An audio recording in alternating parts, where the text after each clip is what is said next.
didn't tell people ahead of time. So I'm going to start off by talking about just like what it was, kind of my thoughts on the Cubs doing this, and just kind of explain the setup and things like that. But I thought, if you guys wanted to chime in on, I'm going to kind of talk about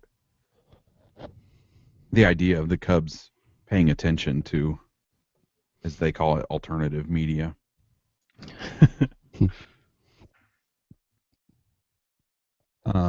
Punk media.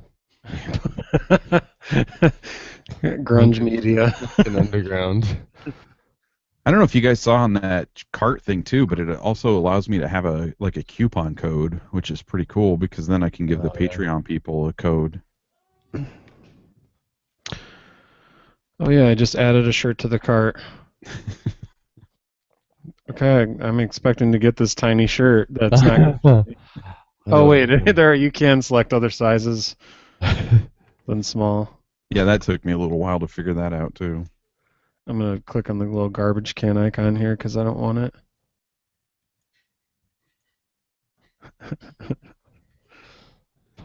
Coupon code can be like RB sauce or something. Mangione, and no one will spell it right. Yeah, and so that way, we're less we're kind of likely for some people to miss out on the discounts. Except we spell it wrong, so everyone else spells it right. You should send me that Joe Samardzija photo of you standing next to him, and I'll put Samardzija in the T-shirt or something. Okay. I'll have to try to find the original. I don't know. I'm sure I have it somewhere. Oh man. Underneath my mattress. Hanging from the ceiling. It can stick to the wall at this point, I'm sure. All right, you guys ready to go, or are you still working on something, Corey? I think I'm ready. I'm just worried about Mac entertaining himself long enough for this. Yeah, okay. The only other thing is, at the end, Andy, I'm going to have you mention the Jam Betty thing, so. Okay. We'll talk about the T-shirts at the beginning, since I think we're good to go with it. But I'm going to tell people that it's going to take a few weeks, that we haven't had them made yet, so that buys us a little bit of time. And handling. Yeah. Do you guys want to talk real quick so I can check these levels? Check. Hey, yo. Hello. Seems quiet today. Man, right, I had a chance to go to the Nebraska-Iowa game today, and I couldn't. Oh man, I couldn't do it because we have that rehearsal dinner, and I still have to take Mac over to get Tuck's stuff straightened out. And basically, Andrea's wedding messed up my. Ruin everything. Yeah, that sucks. But it would have cost $100 though too. So. Plus, I'm not so sure that Nebraska's going to win this game. And think how insufferable that would be to be in that stadium with Nebraska gear on. Red. Yeah, that would not be fun. I bet there'll be a pretty fair amount of Nebraska people. Oh yeah. Well, yeah, Melanie's wearing Nebraska stuff. Nice. All right, you guys are ready? Yeah. Okay, here we go.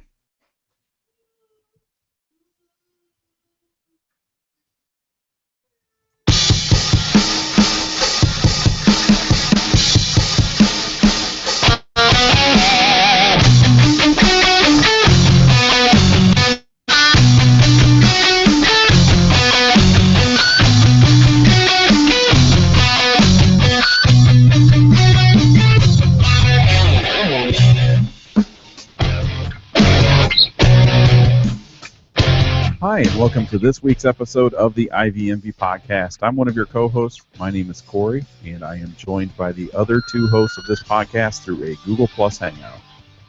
Hey, it's Andy. And Kurt. Welcome back, Kurt.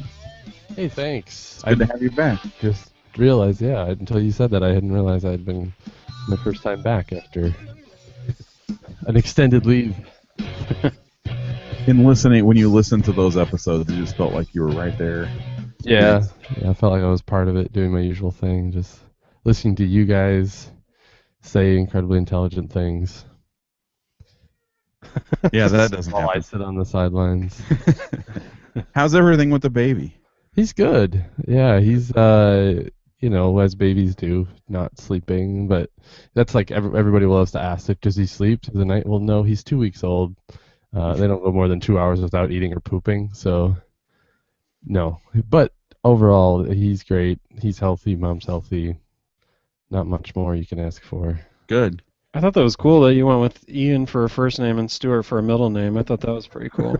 Yeah, and the part that we didn't actually put on the birth certificate is that it's like Ian Horsey Stewart.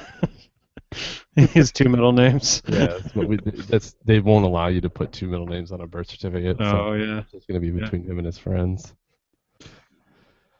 Yep, we got him a flugelhorn as a welcome to the world gift. Right. Fully prepared to be part of the IVMV family. Yep.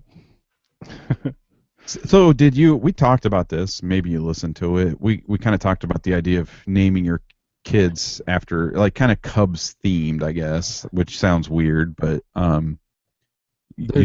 were you tempted at all to go that route? Well, there was one on the list that I don't even know if I want to share other names now that he's named. But my wife at one point, and it wasn't Cubs related, but it is. But Theo was on the list at one point. What a rah. Yeah, exactly. So, and I was like, man, I don't think we can do it. And then another name, Corey, that you probably would have enjoyed was Everett was on the name at some point, but Oh, really? again, not a Notre Dame. They have their ties, Right. to different things, but that wasn't the reason for it. But none of the themes won out. After the last 5 games, you decided with that many interceptions that you better not name him that. No, we didn't want anyone dropping him or anything because of his name. He's a little turnover happy. Right. But, Well, we're glad to have you back. thanks. It was a little bit weird to do it without you, Yeah. I've but heard then we that. kind of like doing it without you too. So Yeah, I'm sure. No, it was. Even if I would have come on, I would have just sat there like not knowing anything about anything. So. right, like in a zombie state. Yep. Yeah. Although not that I've had any much more sleep now, but I'll do my best. Well, I'm sure the listeners are happy to hear your voice again. Oh, good. This is my morning version of my voice, so I don't know if all of us sound different. Yeah, I tried to. I yelled at the AM version. I yelled at the kids a little bit to warm up my vocal cords. Yeah, so if you're not watching this live, we're recording this at 8:30 a.m. rather than 8:30 p.m., which, we used to do morning episodes back in the day. Yeah.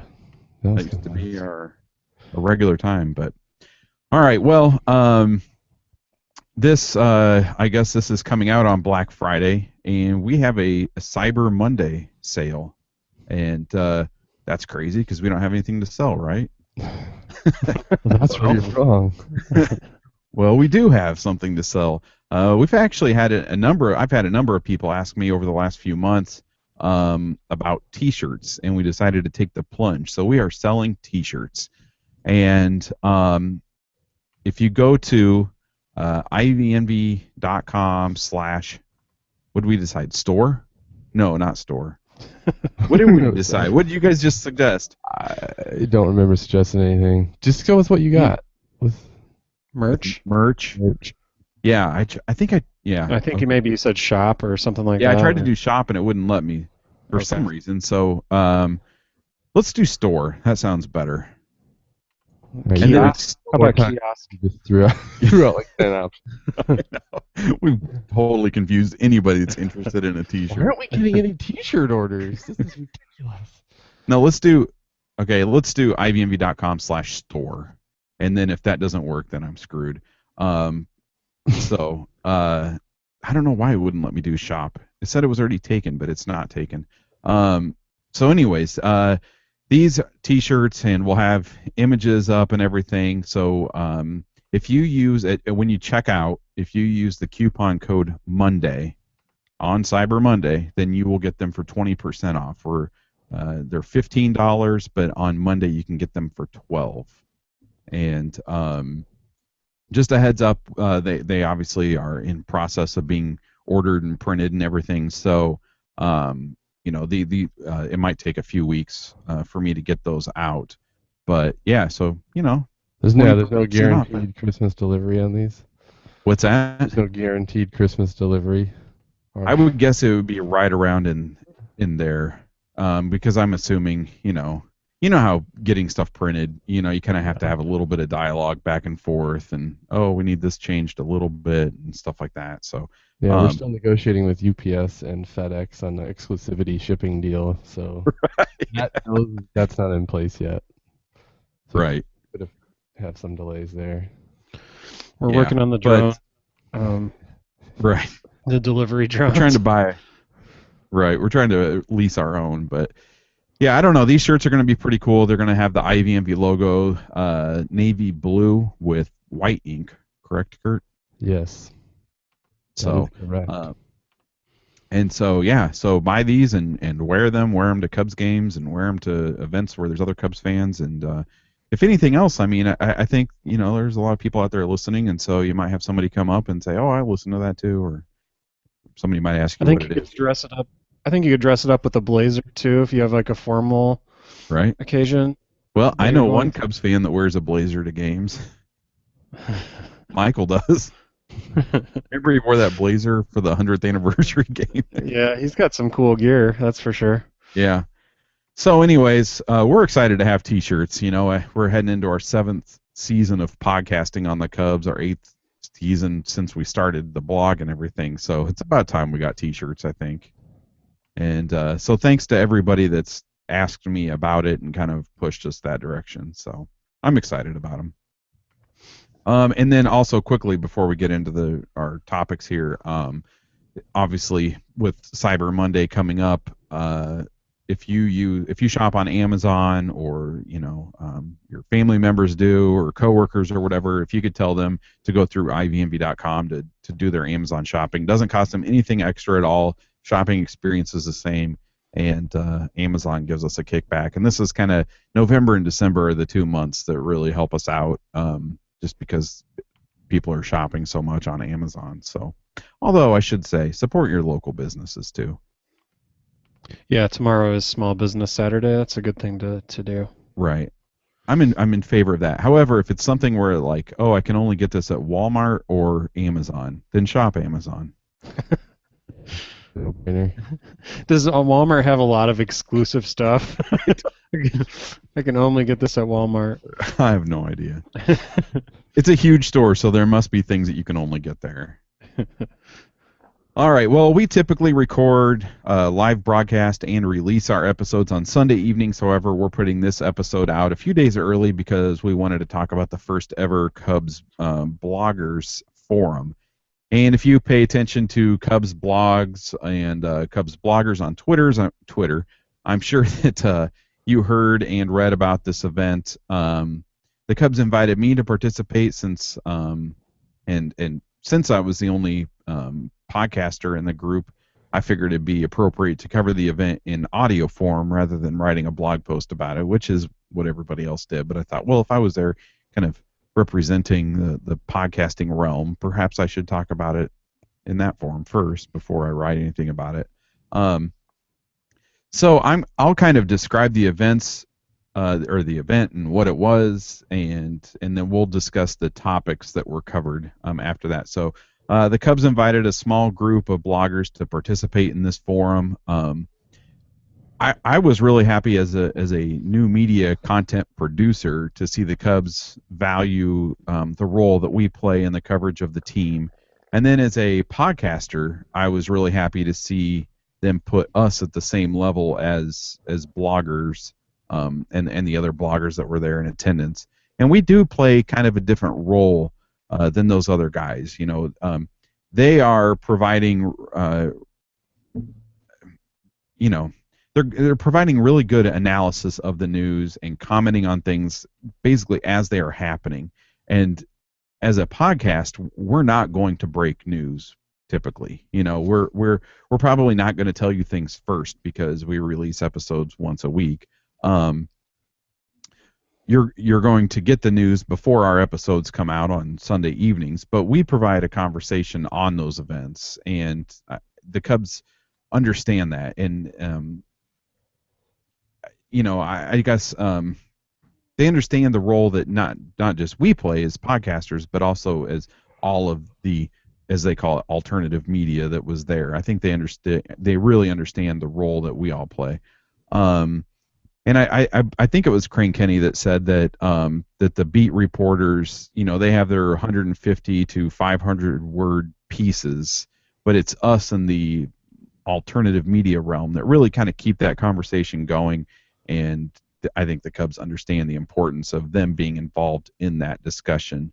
And I will say that the Cubs have a good understanding of what, I guess, not just what we're saying on the podcast, but also what all of you are saying to us and through us.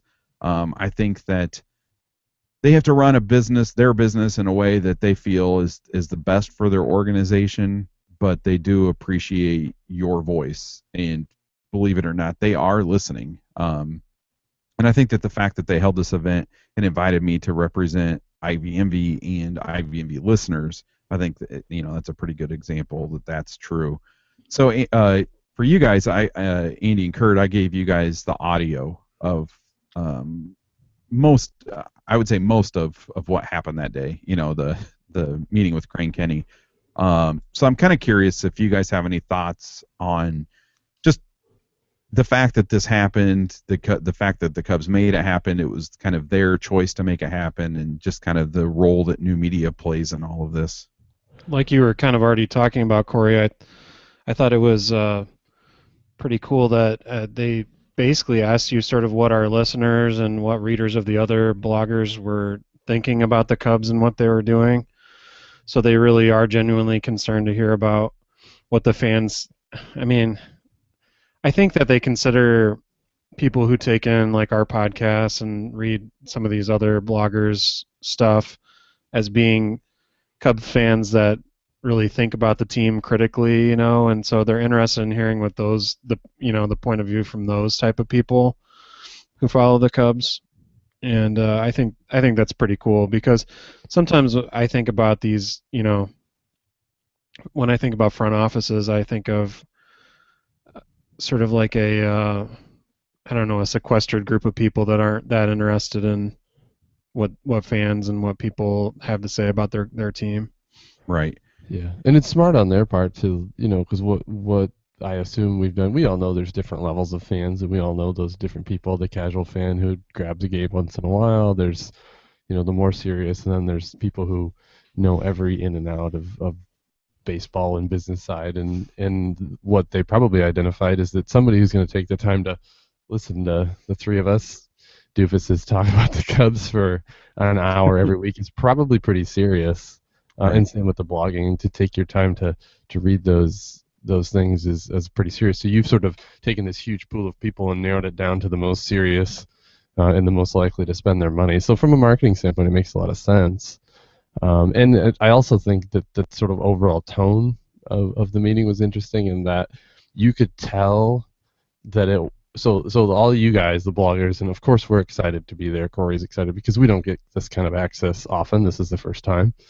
But then it was clear from the Cubs side that this is just as important for them as it was for us, and so there wasn't this sort of hierarchy of, okay, we're doing you guys a favor, meaning the Cubs doing you a favor by inviting you here. It was, the tone was more, this is a conversation, it's going to help us and it's going to help you, and I thought that was pretty cool and a little bit unexpected.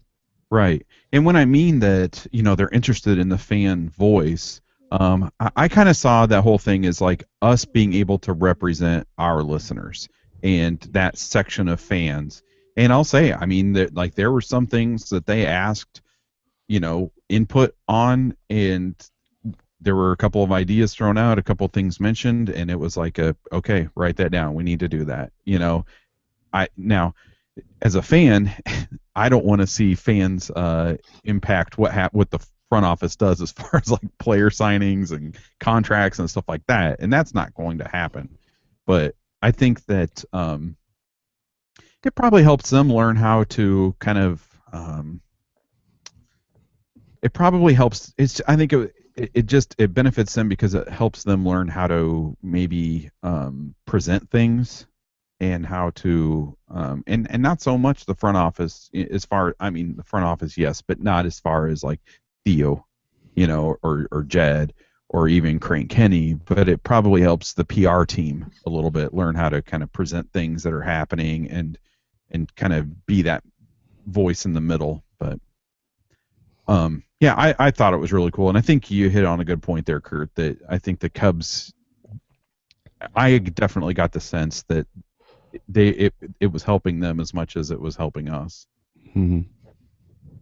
So, and it sounds like there are more of these planned for the future, and we didn't have specific, I mean, somewhat specific, but not completely specific of when exactly, but kind of ideas on months and stuff like that. But there will be sessions with Theo Epstein, Jed Hoyer, Jason McLeod, and they said they'd like to give us an opportunity to talk with Joe Madden, so that would be pretty cool. I mean, really, I would love to talk to any of those four guys. I think that would be pretty awesome. And they also mentioned the Ricketts family. So if we could get an RV meetup with Joe, that'd be great. I'll suggest that, Andy. I'll see you. Throw us the GPS coordinates, we'll show up. Yeah. Maybe even a little road trip, like. And I have to give a shout out to Michael from Galesburg. He rode up there with me on the train, and then basically just wandered around Wrigleyville in the cold for like 3 hours while I was at this thing. So it was nice of him to give up an entire day just to keep me company on the train. I'm sure being in Chicago is pure torture for him. Yeah, right. Yeah, I think he took a lot of pictures of the renovations and stuff that are going on. So let's get to the meeting. This meeting was held. It was held in the front office building. They have a presentation room that they took us into. It's obviously very nice. They have screens for for presentations around the room, and so this room is kind of where they meet with like corporate sponsors and stuff like that.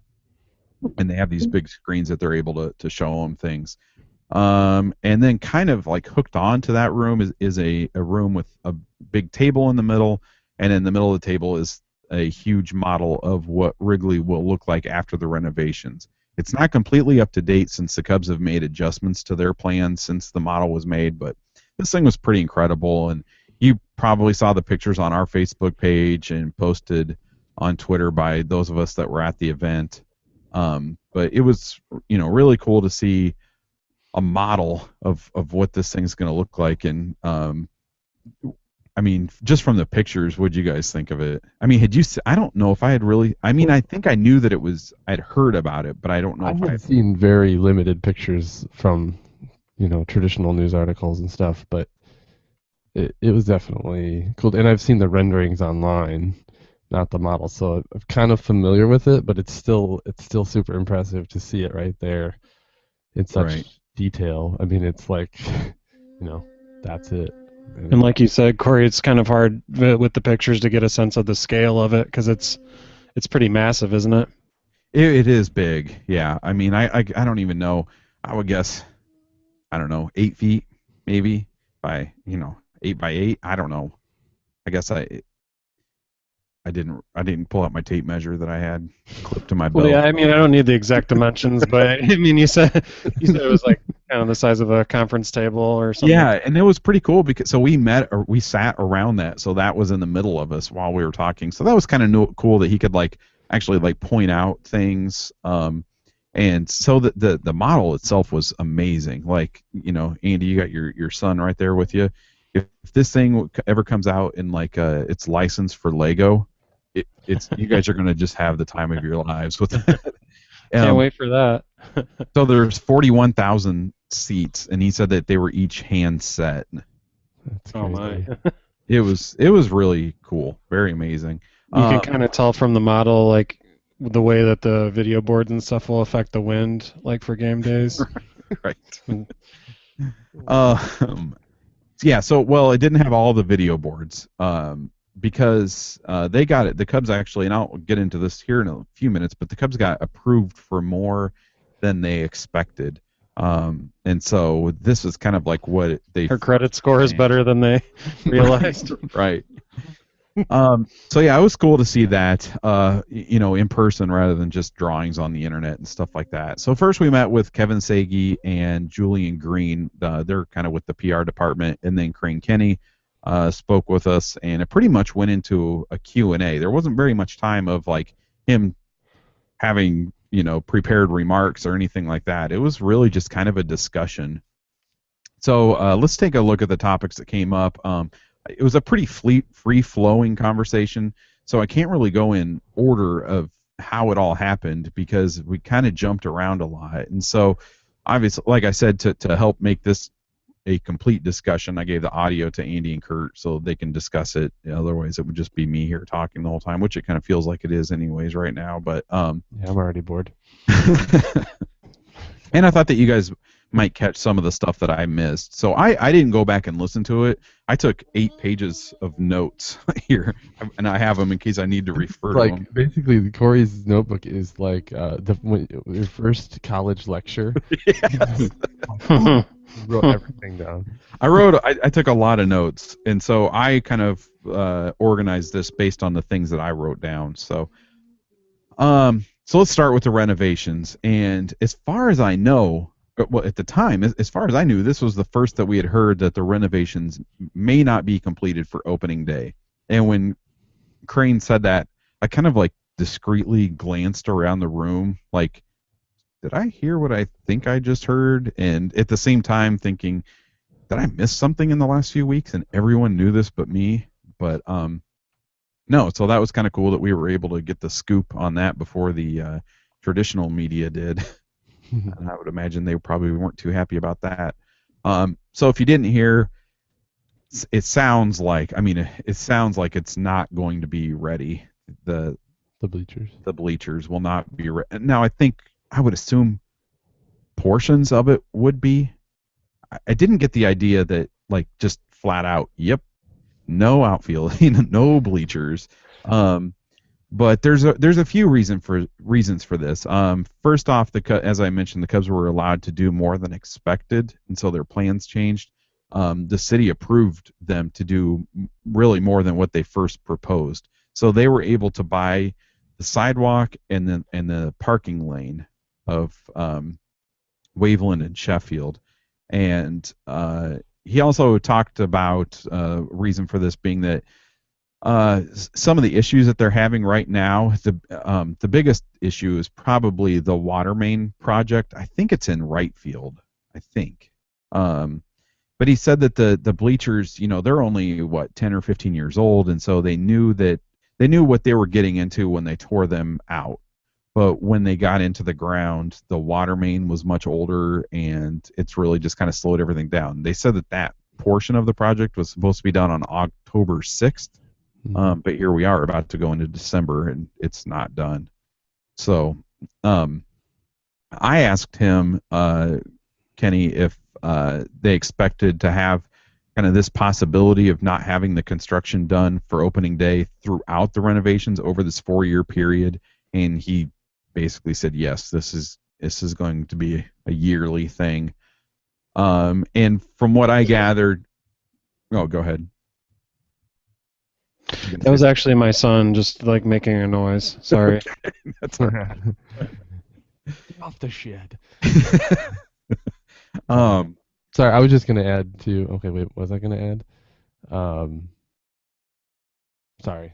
Well, about the being a yearly thing, and essentially what he said is that the main reason this is going, even though that if you look at the model. The bleachers look to be a much larger, size-wise, a much larger construction project rather, than the kind of broken up segments that they're doing around the ballpark. However, I think that the main reason that that they will be slowed down with the renovations in the grandstand area is that those things are very old and outdated, and I think they're kind of expecting a lot of issues once they start digging into it. Hmm. Is that kind of what you guys gathered from that? Yeah, I think he was just trying to set up that like we're dealing with a pretty old entity here, and like you have to expect delays. Plus, your construction window is October through March, and that's the coldest time of the year in Chicago. Like I don't think he's trying to make excuses. He's just trying to say this isn't gonna go like by the minute on a schedule. Things are gonna happen. Right. And it was interesting that you pointed out, like, as they transition to a more competitive team, the better the Cubs do and potentially make the playoffs, the better they play in the playoffs, the more that's going to delay things, too. I mean, if they play into October, they're losing days, pretty valuable days when it's still not freezing. Right. And now I think that, I mean, what do you guys think about the idea? There are going to be fans that are looking for every reason to criticize the front office, criticize ownership, and you're going to hear that the fact that this isn't done, that's just another black eye, Yeah.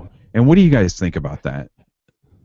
For me, you just get to the point where you just have to start ignoring it, because there are those people in every aspect of your life probably that they're just negative about everything. And I guess I'm just starting to. It's entertaining for us because we get to pick on them and read their comments and stuff. So it's a source of content for us. But otherwise, it's like I just try to ignore them because they infuriate me. It's just like Right. those people wouldn't be happy with anything. So. Yeah, I mean, I think if you look at other renovations, like when they built, when they put up the new Busch, there was a whole section, in the upper deck that people couldn't sit in because it wasn't ready yet. And I think that went into like May.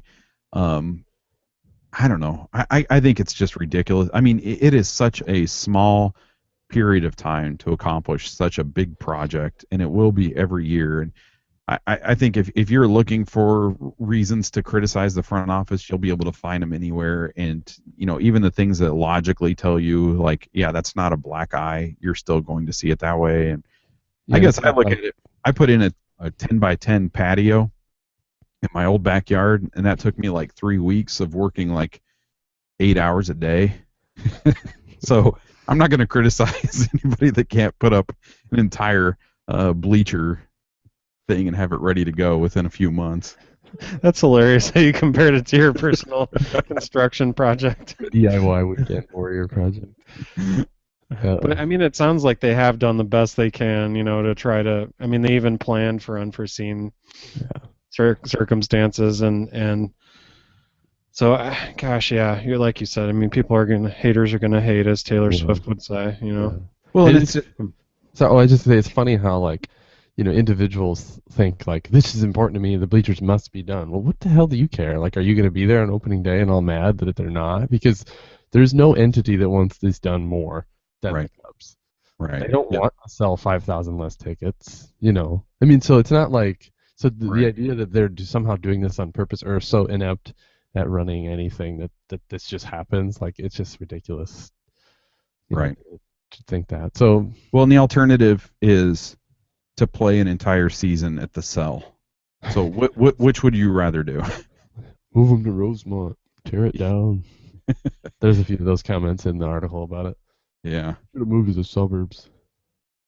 But he kind of talked about, as far as the bleachers not being ready, that ticket sales are usually down in April, and that fans, I think he was talking about the season ticket holders of the bleacher seats, that those fans will be accommodated with, in the ballpark. And yeah, he said the Cubs don't want to see construction continuing as they start the season, but if that's the case, there's really nothing they can do about it. I mean, it's not like Theo can throw his hard hat on and go, grab his shovel and go take care of it. So, anything else you guys want to talk about with the kind of, the outfield renovations? I'm going to move on to the triangle lot. Go for it. Okay, so with the triangle lot, he really kind of jumped into this deal with WBBM, and he did not refer to it as a deal with, or the radio deal I'm talking about. He didn't refer to it as a deal with WBBM. He always referred to it as a deal with CBS, which I thought was kind of interesting. So this triangle lot will also serve as a music venue, and they said it'll hold like 6,000 to 7,000 people. And he really talked about. I think it's something they're really excited about. He talked about that if you haven't noticed, music is important to the Cubs right now, and he talked a lot about the financial advantages and how that will directly lead to the ability to sign players. And there's going to be the people that don't like that because it's going to feel like Disneyland or feel like what's more important, the music venue or the what's going on in the field. But this is all part of the package, and it's all aimed at bringing in more revenue and having more revenue to spend on the team and signing players and stuff. So, and there is a bit of more than any other, or is it the neighborhood partnership? Other teams don't have to worry about the fact that you're in the middle of a neighborhood, and Right. giving the neighborhood some concerts to go to, some places to visit, things like that, or things to do, is a good relationship builder, I think, on that part, assuming that they're not annoyed by concerts and they actually like them. But Right. Yeah, sort I think the Ricketts are doing a lot to try to, you can like I like the vibe of Wrigleyville right now, but I also think that adding a few things, giving a few more options, I think that we'll look back. I think we'll look back fondly at what the neighborhood looks like right now. We'll remember that McDonald's sitting there, even though I've never been in it. And I would much rather see whatever they're going to do with that whole area. But I think that we will look back at pictures and think, yeah, I remember when none of that stuff was there. But I'm pretty excited about the things that they're bringing to that neighborhood. Yeah, me too. And we've talked about it a lot in the past, but just hopefully being a more family-friendly experience. I know that's not important to everybody, but it definitely is to us. And whether you choose to do those things or not, it's really up to you. You can still go to the bar and have a good time, but having all of us having kids of the age where you could bring them to games now, I think it's going to be exciting to maybe be able to do something for an hour or two before the game rather than show up at game time, go inside, and that's it. Right. And I've talked about that here on the podcast. I've taken my daughter, she's now 8, taken her to, or she will be 8, taking her to games up there, and man, it's you really have to be strategic. Like there's only a few places I can take her to eat. There's only a few places in the neighborhood I can take her into, and then we have to get into the ballpark as soon as we can so that she can use the bathroom, either unsupervised in the women's restroom or there's not a huge crowd, or I have to take her into the guys' room, and I want to get in there early enough it's somewhat clean and there's guys yelling things. So you can go to the insider tip perhaps, but go to the first aid station and there's a family area there. Oh yeah. Yeah. So, but anyways, I mean, just giving families more options in that neighborhood, obviously, as all of us have kids, that's something that I would appreciate. Mm-hmm. So that's with the triangle lot. He did bring up the bullpen thing, and I don't know if he's talked about this before. He probably hasn't. I had mentioned, or forgotten it, or just didn't notice it. But he said that he talked with Kerry Wood about this bullpen situation, and that Wood said he would be in favor of the bullpen being under the bleachers, and he talked about it being good to get pitchers out of the sun during the summer, giving them a more kind of cool place to stay, rested up and fresh, not sitting out there just having the sun beat down on them. And he did say that he always gets nervous when he sees an outfielder chasing a ball over in that raised mound area of the bullpen. And I know a lot of people think that player safety and player comfort is not the real reason behind this, and it's the extra revenue that they could get from these field level seats. And I don't know. I think it's both, but at the same time, I don't think it's a ton of revenue. It's just a handful of seats. I'm not sure that I buy that it's all about the money. No, I think it's both of those issues. I mean, I think money is. I mean, when you look at it and say, "Oh, we could tear this out and we'll probably lose a little money," maybe that's different. But if you say, "Oh, we could do this, relocate it, make player safety better," oh, and by the way, we're going to make a few extra bucks. Right. It's like, yeah, definitely. But I like that. Everyone kind of likes the bullpens there. I think you get to see a lot more. But I mean, if you really take yourself outside of being a fan and think, if you're a reliever, how much does that suck? Like, there are little league teams who have better places for their Right. bullpen to sit than like against a brick wall in the middle of the field where you could get nailed. Oh, and there's a fly ball. Grab your chair, or if you're on a chair, grab your chair and run. It's just kind of weird at this level, but I do like it. But I'm not, not gonna. And if I'm a bullpen catcher, I'm just waiting to get drilled in the back with a Anthony Rizzo line drive. But yeah, and the sun thing, I mean, that can't be understated. I mean, that has a huge impact. Sitting in the sun as an athlete is very draining. I used to coach track, and then somebody would turn in a bad performance, and I was like, well, were you just sitting out there in the sun all morning before you ran? And yes. Oh, and I forgot to eat breakfast. But but yeah, I mean that is a big factor. Yeah. So obviously that's not going to be done this year. I think that's next year. So we'll have one more year of the bullpens the way they are. Moving on to the rooftops. One kind of funny story that he told, and I'm sure you guys probably found it humorous too. He told the story about the rooftops complaining that a hot dog's cart umbrella was in the bleacher section was too high and it obstructed their view of the field. And so he talked about having to like stand up on a rooftop in the winter, to look at it from their perspective and everything, and talking about how silly that whole situation was. And that anecdote really kind of set the tone for the whole thing too. He was there. He used more candor than I expected. He did, yeah.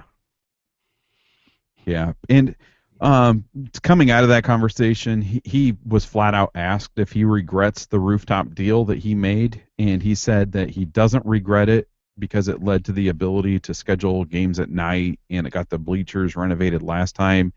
And then later he clarified that he doesn't regret it, but if he had to do it over again, he wouldn't. Is that how you guys understood that? I think he was saying, like, hindsight of he probably wouldn't, but the decision at the time, it was the best decision. But knowing what he knows now, I don't think he basically said, no, I wouldn't do it again. But it was interesting to know, like, that decision wasn't made. It wasn't just the rooftop deal that they were signing. They were sort of pooling it all together. And also avoiding litigation is what they were doing. And and I suppose at the time, things were obviously a lot different with different ownership, and they probably didn't want to go to court. So right. But I mean, this'll work. But that just kind of shows the headache that the Cubs have had to deal with these rooftops. Like complaining that a hot dog cart umbrella, one of those umbrellas to keep the poor vendors from just baking in the sun like the relievers have to.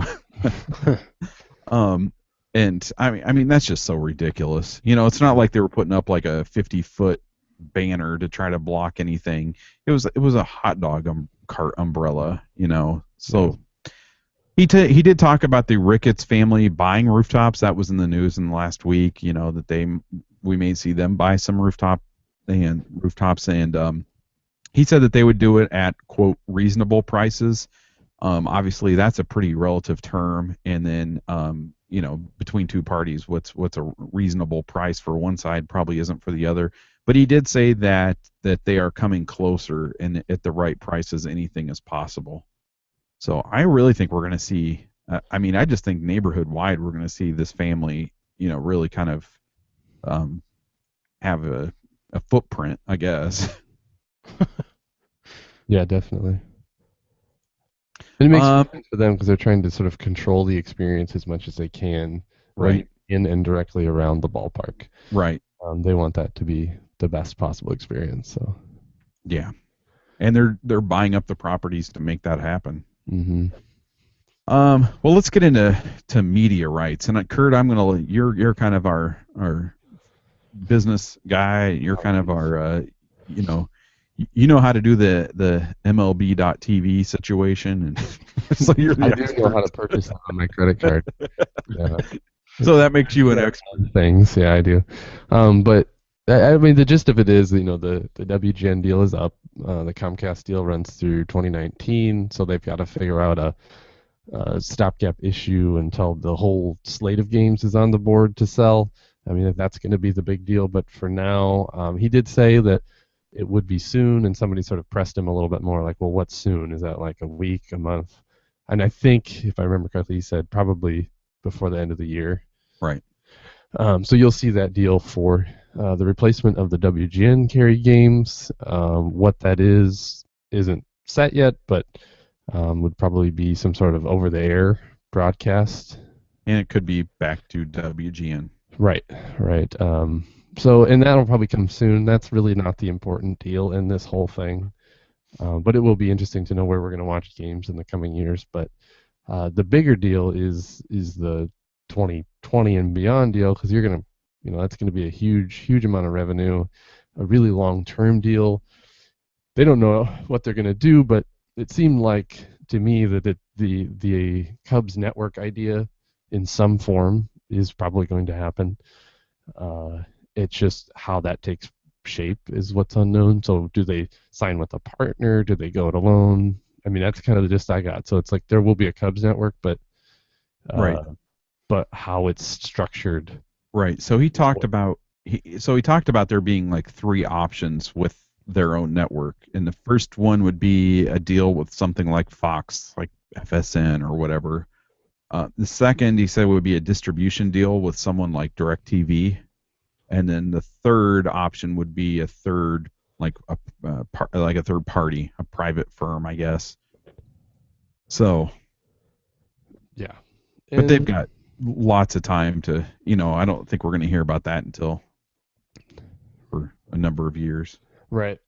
So yeah, I mean, things are going to change, and he hinted at he just said outright that change is difficult, but he's for change, and in the new marketplace, it makes a lot of sense what they're doing. WGN has a lot of history with the Cubs in both radio and TV, but the reality is that WGN is a Chicago entity. They have Superstation and stuff, but really, what are your friends that are outside of the Chicago area actually watch WGN? Probably not very many. And they're moving into a more sort of global, more national market with like a CBS radio deal and whoever they get for TV, because it just doesn't make sense anymore for the Chicago Cubs to focus only on Chicago with an entity like WGN. They need more reach, and they'll get that with these bigger deals, and it'll make them more money. So, if it's just something they have to do going into this new era of baseball. Right. Now, I think he did have some good news about streaming. Yeah, and that's interesting. Well, I wouldn't say he had good news. I guess he had a positive outlook. The way it works, just kind of a generally, is that the Cubs don't control what happens with their streaming media. That's up to MLB, and that's up to the league. So, and by streaming media, just to clarify, you mean like MLB.TV, right. MLB.com, the ability to watch games on your computer, which for anybody outside of the Midwest, we can't do. Mm-hmm. We can stream out of market games, but we can't stream basically any teams in the Midwest. And so I think everybody involved, the Cubs, even MLB, know that it's ridiculous. They know that this is stupid and they'd like to not do it, but the deals are so nuanced with exclusivity and with the cable networks. Like, you can't sell exclusivity if you don't have exclusivity. So if I were to say you can stream this wherever you want, then I can't go to Fox, let's say, and sell you, hey, you're the only one that gets to broadcast these games, because it's not true. So everybody knows it's dumb, but they're just working around how do we do this and still make a bunch of money off of it for all parties involved. And there's more hands in the pot when it comes to streaming, so it's a little more difficult to figure it out. But I guess, it would be absolutely ridiculous of them to not. By the new TV deal, he basically said you'll be able to stream, which is a pretty safe thing to say, because that's 6 years away. But still, that's good. I'll take. I mean, if they can't stream. I mean, if I can't stream Cubs games in Iowa by 2020 or way before that, I'll be annoyed. Or, you can't, Kurt. What are you talking about? Well, I can by my own means, but it's just, and I think they know that happens and they just accept it. But it's just dumb. Like, if you just look at it from a consumer standpoint, like, hey, will you pay to watch this? Yes, I will. Okay, pay us, and then no, you actually can't watch it. Like, we're not going to let you. We're not going to let you watch what you've paid to watch. Right. Like, it just We're- doesn't make sense. We're not going to let you watch the team that you probably, based on your geographic location, care more about than any other team. Yeah. So, and I think those things are getting resolved, and everybody involved wants them resolved. But for now, And he said that that like the NBA doesn't black out, and I didn't realize that. I assumed that it was just kind of an across the board thing right now with streaming sports content, but I guess not. yeah, I've never streamed a NBA game. So. No.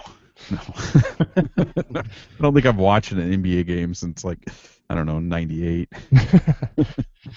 But yeah, so I don't know. Things are moving in the right direction. I would like them to move faster, but I also know that my anger in this situation isn't with the Cubs. It's with MLB, because MLB makes a lot of dumb decisions, and it looks like. Yeah. But you know, MLB made more dumb decisions 3, 4, or 5 years ago than they do right now. I mean, when we first started blogging about the Cubs, you could not find clips. You could not embed any clips in a blog post, you know, of highlights or anything like that. And now you can't do it through YouTube, but you can do it. They allow embedding of their videos from MLB.com, which, you know, I mean, at the time, if you found something, it was like somebody recorded it on their TV, and then it was only a matter of time until it got pulled down. So, I mean, they're slowly working their way in the direction that media is going now. Right, and I think they finally realized they don't have the luxury of being slow anymore, because they're going to lose their fan base, and they have to grow it. So. Yeah. I mean, baseball it's not the most popular sport. You know, it's America's pastime, but it's not what's big right now. So I think if they don't want to get left further in the dust, they're going to have to adapt the way that they do things to connect with younger people, you know, the generation that's younger than us. Anything else you wanted to talk about with that before we move on to the next topic? I don't think so. Andy? No, moving along.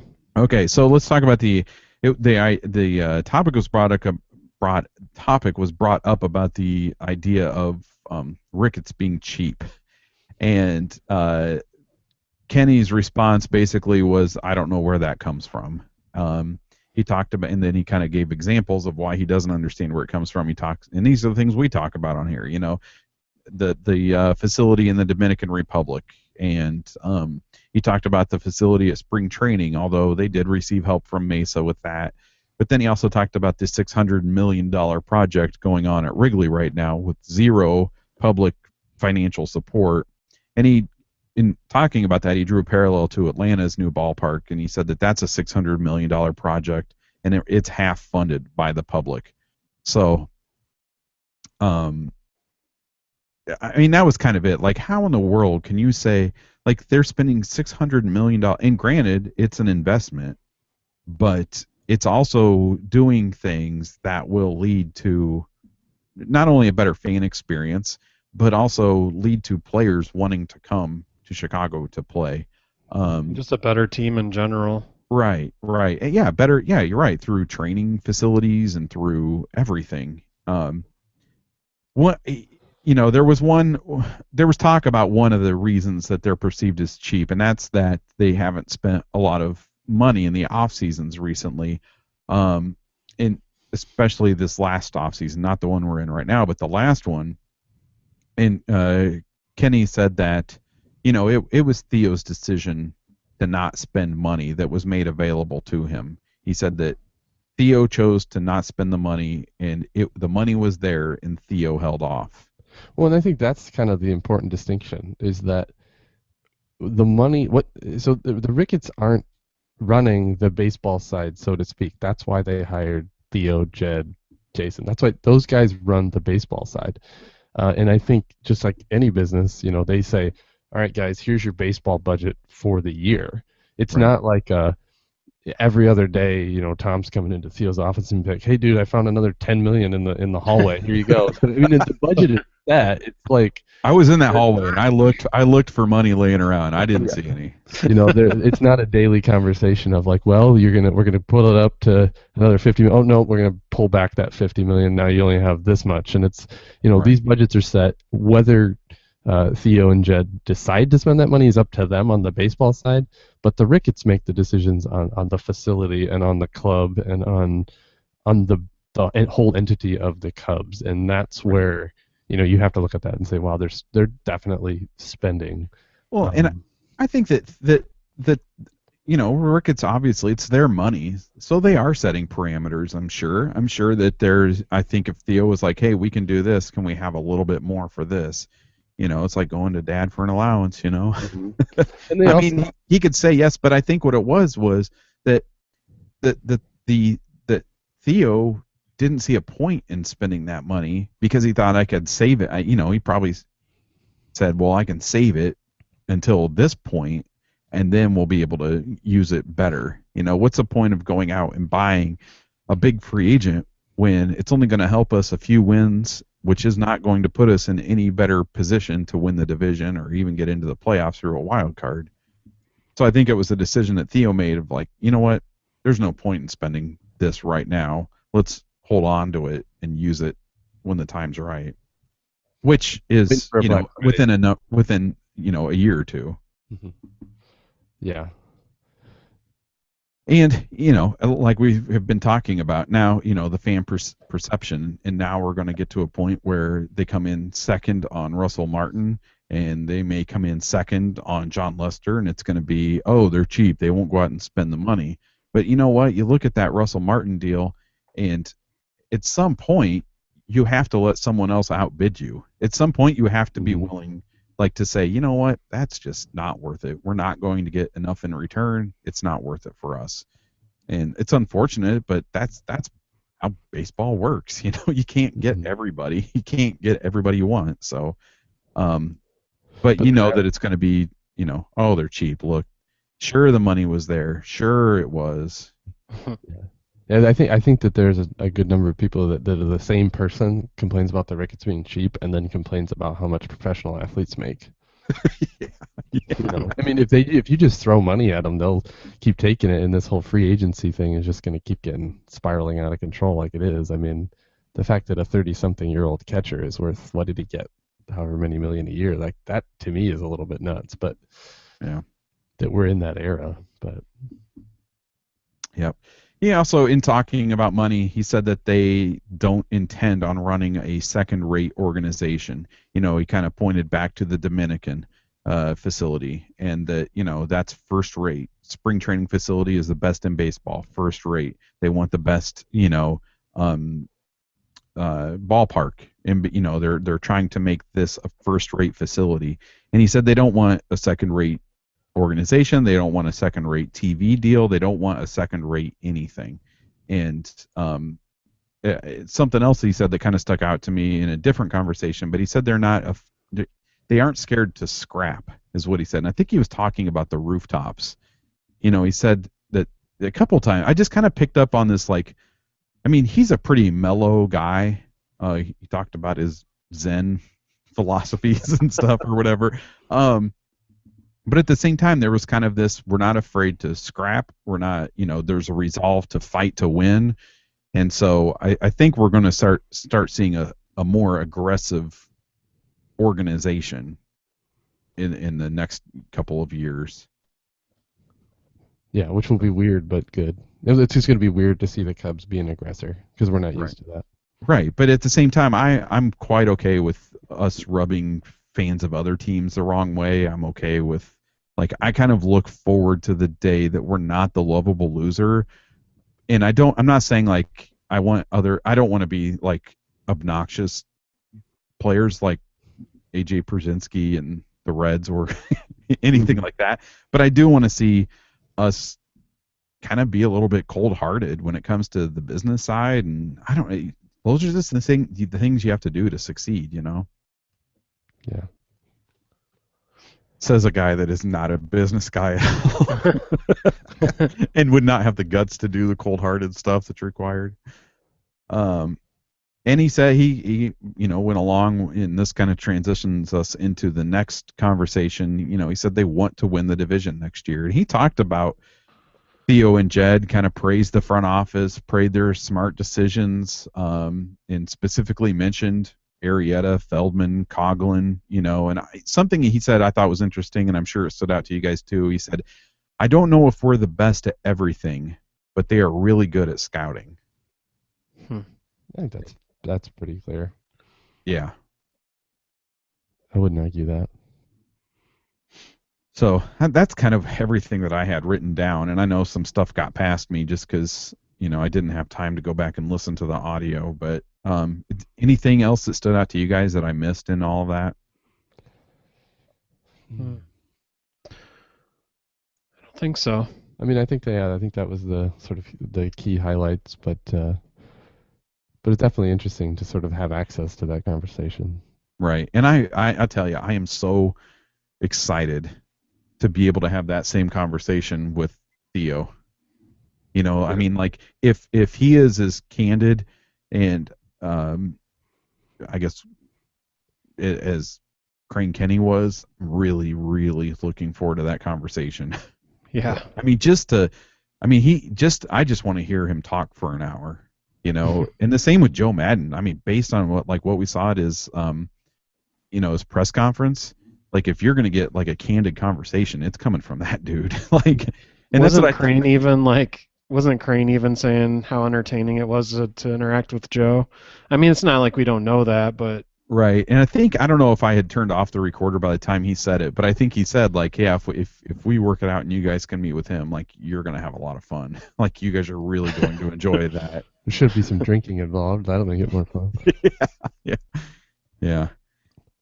So that was the first ever, Cubs bloggers forum. And I hope that we provided you with some insight. I know that other people reported on it earlier, but like I said earlier, I felt that talking about it on the podcast was the appropriate thing to do since we were the only, podcast that was represented. Right.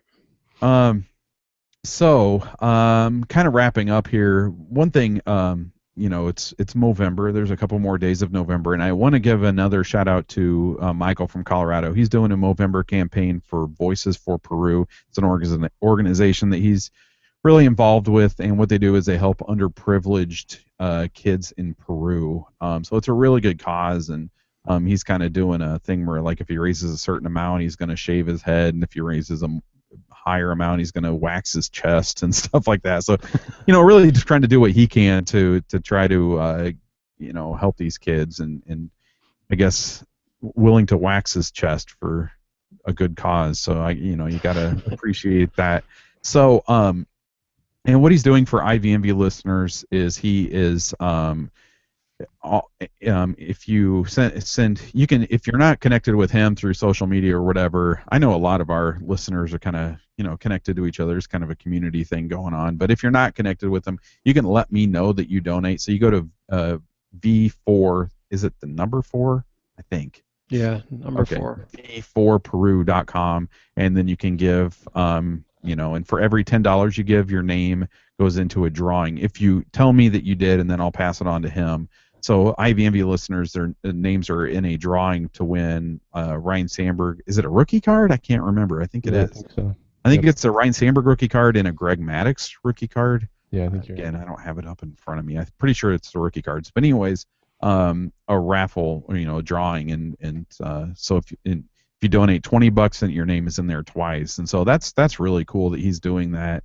And it's really cool to see our listeners kind of come together and support good causes and stuff like that and help each other out, and the philanthropical endeavors that they're part of. What's that about, Andy? Philanthropic. You could have stopped at the all. You know what? That's your opinional. That's your opinional, Andy. Listen to that guy over there. I'm sorry. Philanthropic endeavors. Thank you for pointing that out, Andy. Now I'll know. Anytime I go to say the next time I go to say philanthropical, I'll realize that's not the right word. Sorry, I'm a penis. All right. No, I actually do appreciate it. I give you like green light to correct my grammar whenever you want because I hate that I probably sound like a idiot. You don't though. So. All right. So, and then the last thing we want to mention, Andy, tell us about Jam Betty. We have a flash sale going on. Yeah, if you go to either our Facebook page and scroll down a little bit, there's a link to this Jamberry sale that we're putting on, and you can also find it on our website. It's in the post for our last podcast. It'll be in this one too. Yeah, and it'll be in the show notes for this podcast, this particular episode as well. But basically, my wife sells Jamberry nails, and what they are nail wraps. That you apply yourself at home, and they look really pro. It makes your nails look like you've been to a salon without the cost and the effort related to having to go get that done. And they're very durable. They last a long time, and they really just look great. So if you have a person in your life who likes their nails to look really good, this might be a good gift for that person for the holidays or whatever. So, when do you get some product placement with Wellington to wear them? Yeah, actually, he should look into that. Yeah, because they make a sticker for catchers, but he needs to move over to the Jamberry nails. Yeah, so they're cool, and if you don't know what to put in your a stocking of a family member or friend, or you want to get them something, the sheets are only $15, and they have 2 manicures and 2 pedicures on them. And Andy's wife has done this little flash sale for us, and then a percentage of your purchase buys us beer while we're at spring training. Sorry, Kurt. Buys you 2 beer. I think that's important to know. I'll bring one back for you. Yeah, send some beer money my way. I'll need it more than you. By the way, that was my favorite part of the episodes that I wasn't on, listening to you guys talk about nails. That's what Michael told me. He was like, Michael, we were on the train, and he goes, it felt like a significant portion of the last episode had to do with nails. Yeah. I was like, this is good. This is entertaining. I was like, the more we don't know how to explain something, the longer we talk about it. Yeah, right. So, yeah, sorry about that if anybody thought that was... I'm definitely out of my element when it comes to talking about stuff like that. So I did the best I could. So check it out if you're interested. And we won't be talking about nails much more.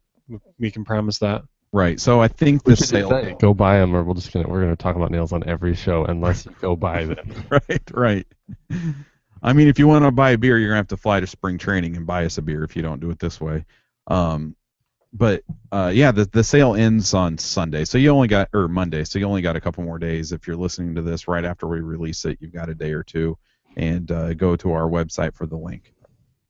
This episode was brought to you by our Patreon supporters. A big thanks to those that support us at the associate producer level: Matthew Macer, Anthony Hutfels, and Joshua Hansen. Thanks to the rest of the Hall of Fame level contributors: Michael, Shane, Tony, Jane, Andrew, Charles, Dallas, Dave, and Jeremy. And Patreon is kind of like Kickstarter for content producers, and you can help us keep our show running and help us do some things in the future that we'd like to do. Pledging levels start as low as $1 a month, and the perks get better at every level. So if you enjoy our podcast, consider supporting us through the Patreon, and you can go to patreon.com/IVMV. That's Patreon. .com/IVMV. Sorry, I was looking at my soundboard there trying to get the music going, and I lost my place, so I couldn't find the file I was trying to click. So thank you for listening to this episode. It was a little different than usual. If this is the first time that you're hearing us, we put out episodes once a week, as I said earlier, usually late on Sunday evenings. Again, it was cool that the Cubs invited us to be part of this event, and there will be more of these in the future. So I really look forward to having the opportunity to share more of these with you. and it sounds, especially with Theo and Jed and Jason and maybe Joe Madden, I think that'll be a lot of fun. And I think it's great not just that the Cubs are giving people like us that kind of access, but I think that they understand and appreciate the role that we play in the discussion of baseball and our involvement in that event and in future events. It isn't just because of what we've done, but it's because of the conversation that you folks have through us and that we're able to have together. So I want to thank you for sharing your opinions and your thoughts on the Cubs with us. And just know that the Cubs are listening, and I mean that in a very real way. So I think that's cool for all of us. So thanks again for listening and downloading, and unless something huge happens, we will be back with another episode next Sunday. And until then, go Cubs.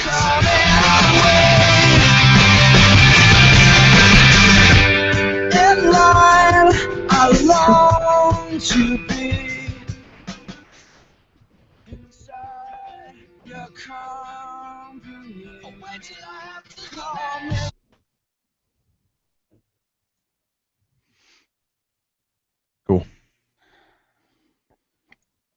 Cool. That was a good episode. I mean, it was kind of dry. Yeah, it's okay though. I felt like I had to do a lot of talking, but I guess you were there. Yeah, and I guess that, but I was like, by the time I kind of gave my thoughts on it or explained what was said, I don't feel like I left that much for you guys to talk about. No, that's all right. Yeah, and then I had to leave for a while for a second to put on a movie for Matt. He was like being a turd there for a little bit. Like when he sat in my lap, he was sitting there quietly for about 5 minutes, and then he started whining. So I had to have my mic muted like a pretty long time. Oh yeah, I didn't. I heard him a little bit, but I mean, I don't think there's anything wrong with that. He was humming the Star Wars music for a good portion of that time. I had my mic muted, so that might show up in a couple spots on the episode faintly, just like a little kid humming the Star Wars theme. Oh, I hope that's in there. Corey wouldn't know what it sounds like, so he just no. Oh man. No, so that was fun. I kind of enjoyed having like kind of business stuff to talk about. Yeah. And I think it's good to, really kind of communicate to our listeners that, they played a big role in the fact that we were even asked to be involved. Yeah, and it's hard not to sound like a total rah-rah when you talk about this stuff, but the reality is like it just like what they're doing makes sense. It's just the people that want to find flaws will find them. Right. Kind of like probably the way we treated Jim Hendry. Mm-hmm. Yeah, there's always another side. Just what'd you say, Andy? The flaws were more glaring with Hendry. They were easier to find. Yeah. I suppose maybe I'll go ahead and look in our chat room. Better.